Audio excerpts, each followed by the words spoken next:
Welcome to the explainer. You know, in Japanese, the difference between saying I don't do something and I can't do something can come down to just a single sound. So today, we're going to master what's called the potential verb form. And trust me, this is way more than just learning new words. It's about unlocking a smarter, way more natural way to talk about what you can and can't do.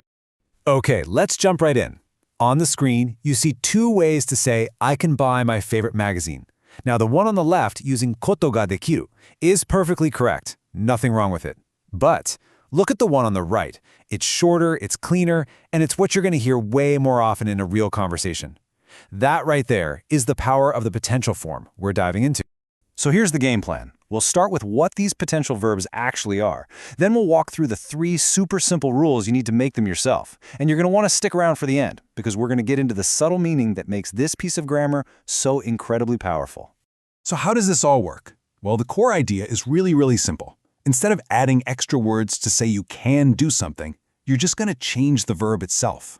A potential verb is basically a special version of a verb that already has the meaning of can do baked right into it. So, for example, the verb to buy, which is kau, transforms into a whole new verb, kaeru, which just means can buy. It's so efficient.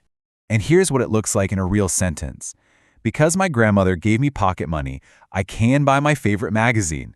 See how that verb, karu, just slots in there so perfectly. It makes the whole thing flow so much better. And don't worry, making them polite is super easy. The plain form, kaeru, becomes the polite form, kaerimasu. The best part, there are no new rules to learn here. You just use the same polite ending that you already know. All right, let's get into the nitty-gritty. Rule number 1 covers a huge group of Japanese verbs. You might have heard them called godon verbs, or more simply, verbs. The process here could not be simpler. Seriously, all you do is you find that last sound in the verb's dictionary form, and you just swap it for an eru sound. That's it. Let's look at the pattern here. Kau, to buy, becomes kaeru, can buy, and motsu, to hold, becomes moteru, can hold. See that? It's always that sound turning into an eru sound. Okay, time for our second major group of verbs, the ichidan verbs, or ru verbs. Now, the rule here is just a little bit different, but it's just as consistent.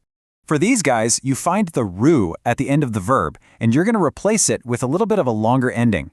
Ra-ru. Yeah, it might seem like a mouthful at first, but honestly, you'll get used to the sound of it in no time. Just take a look at these super common examples. Miru, to see, becomes mirareru, can see, and taberu, to eat, becomes taberareru, can eat. It's the same pattern for every single verb in this group. And here is a perfect example of this rule in action, but this time in the negative. Taberanai means can't eat, so the sentence is saying, I'm so full I can't eat anymore.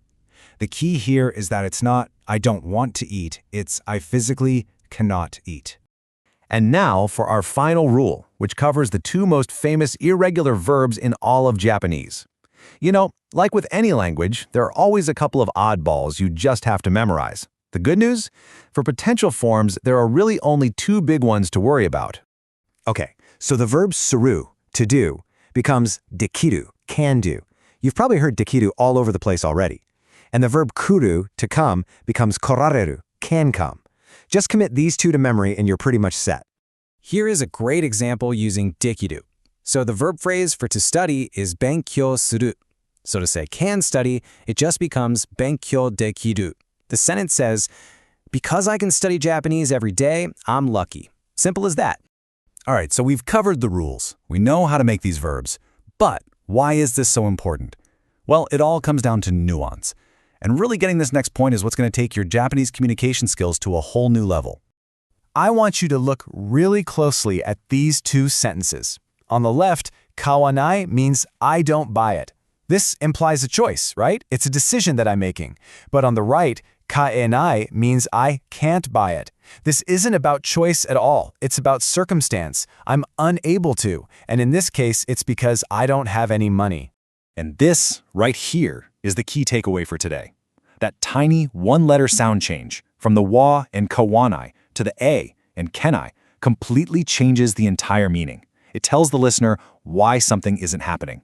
Is it your own free will, or is it some external factor stopping you? Mastering this difference is absolutely crucial for being understood the way you intend. So there you have it. 3 simple rules that open up a much more natural, more direct way to express yourself in Japanese.